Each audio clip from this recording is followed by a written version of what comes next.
Beberapa hari kemudian, saat sedang sibuk di kantornya, Juna mendapat pesan masuk dari sepupunya, Riji. Riji seorang broker saham dari perusahaan investasi yang dimiliki Juna. Ada kabar apa? Juna segera membuka pesannya. Persada Enterprise menawarkan semua sahamnya. Gimana, bro? Begitu tulisan pesan Riji. Juna tersenyum lebar. Ini yang dia tunggu.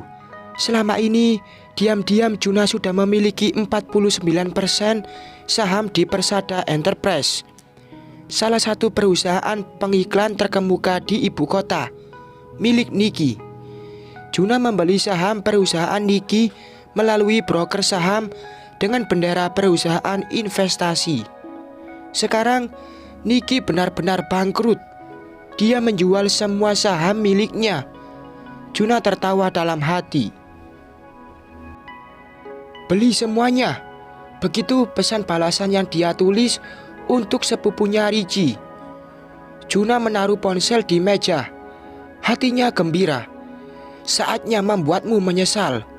Telah menyakiti Ivone, Niki. Mata Juna menyipit. Pembalasan untukmu dan keluargamu yang juga telah membuat Ivone menangis akan segera datang. Tunggu saja. Juna menyandarkan punggungnya di kursi kebesarannya. Pak Juna, tergopoh. Maya memasuki ruangan Juna, membuat lelaki itu berdiri seketika. Ada apa, Maya? Itu, Pak. Maya mengatur nafasnya. Mbak Ivone pingsan. Tanpa menunggu lama, Juna berlari keluar dari ruangannya menuju ruangan Ivone. Beberapa orang sudah ada di sana. Juna menyeruak masuk. Orang-orang yang notabene para karyawannya menyingkir. Ivone tergeletak di sofa panjang. Dua orang perempuan tampak mengurusnya, memberinya minyak kayu putih. Biar saya bawa ke klinik. Dengan tangannya sendiri, Juna membopong tubuh Ivone dan membawanya ke klinik perusahaan. Juna sangat khawatir. Beberapa hari ini, Ivone memang terlihat tidak fit. Sering mengeluh, pusing dan mual. Sampai di klinik, seorang suster membaringkan tubuh Ivone di kamar periksa. Beruntung masih ada dokter jaganya. Dokter itu menyuruh Juna menunggu di luar. Mereka memeriksa keadaan Ivone. Bagaimana keadaannya, dok? Tanya Juna saat melihat dokter wanita itu keluar dari ruang periksa. Bu Ivone tidak apa-apa. Senyum dokter itu mengembang. Bu Ivone hanya kelelahan saja. Syukurlah. Juna bernafas lega. Tolong dijaga kondisinya ya, Pak. Kondisi kandungannya sepertinya lemah. Tapi untuk lebih jelasnya, silahkan Bapak bawa Bu Ivone ke ginekolog. Terang Bu dokter itu, masih dengan senyumannya yang ramah. Kandungannya lemah. Apa maksud Anda, dok? Juna tak mengerti. Iya, Pak. Bu Ivone sedang hamil. Selamat ya. Hah, Ivone hamil. Lemas tubuh Juna. Di mana aku? Kuputar bola mataku melihat sekeliling, seperti berada di ruang praktek dokter. Sudah sadar, Bu? Aku menoleh. Seorang perempuan muda berbaju putih menyapaku ramah. Suster, kenapa saya? Tanyaku pelan. Berusaha mengangkat tubuhku. Aku mau duduk. Tenang, Bu. Istirahat dulu saja. Anda barusan pingsan. Begitu penjelasan suster itu. Aku pingsan.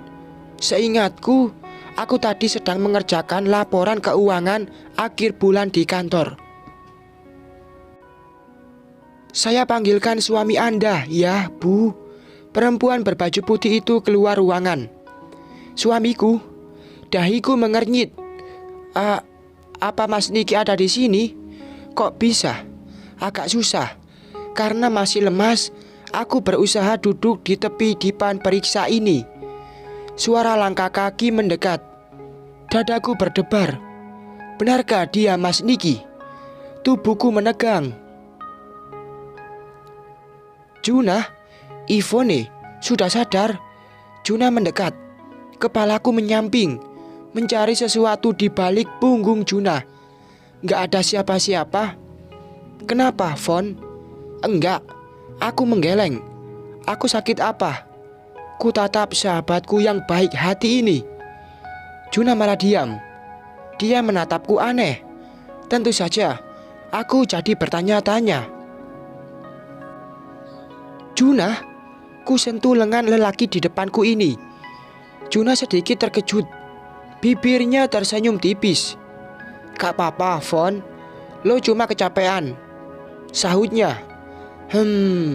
Emang sih, aku merasa cepat lelah akhir-akhir ini. Mungkin butuh piknik. Aku mencoba turun dari tempat tidur ini.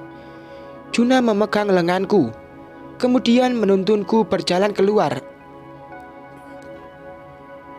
Von, gua antar pulang aja. Lo gak usah ke kantor lagi, ujar Juna.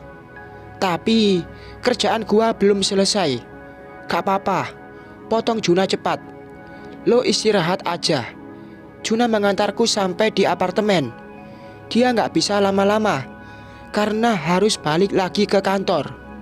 Entar malam gua kesini lagi. Lo tidur aja. Juna menatapku lekat. Aku mengangguk. Kalau butuh apa-apa, telepon gua cepet ya. Tangan Juna mengusap kepalaku. Iya, jawabku. Pintu lift menutup dan Juna pun pergi. Sepeninggal Juna, aku segera mandi dengan air hangat, berendam dalam bathtub. Rasanya rileks banget. Setelah mandi dan makan, aku menghabiskan waktuku dengan membaca, menonton drakor, dan rebahan. Boring banget.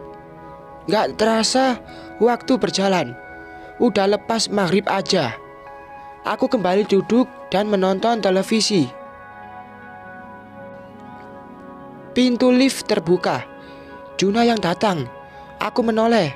Di tangannya Juna membawa parsel berisi buah-buahan. Aku tersenyum padanya. Lelaki manis itu mengambil tempat duduk di sampingku. Ditaruhnya parsel buah itu di meja depanku. Tumben bawa buah. Netraku melihat parsel buah itu. Ada pir, apel Fuji, buah kiwi, dan pisang. Buat lo, Von, lo harus banyak makan makanan bergizi, ucap Juna. Matanya menatap lurus ke depan. Sepertinya dia sedang banyak pikiran. Mungkin tadi Juna yang ngerjain laporanku. Mana bisa. Dia kan desainer, bukan tukang ngitung duit. Hehehe.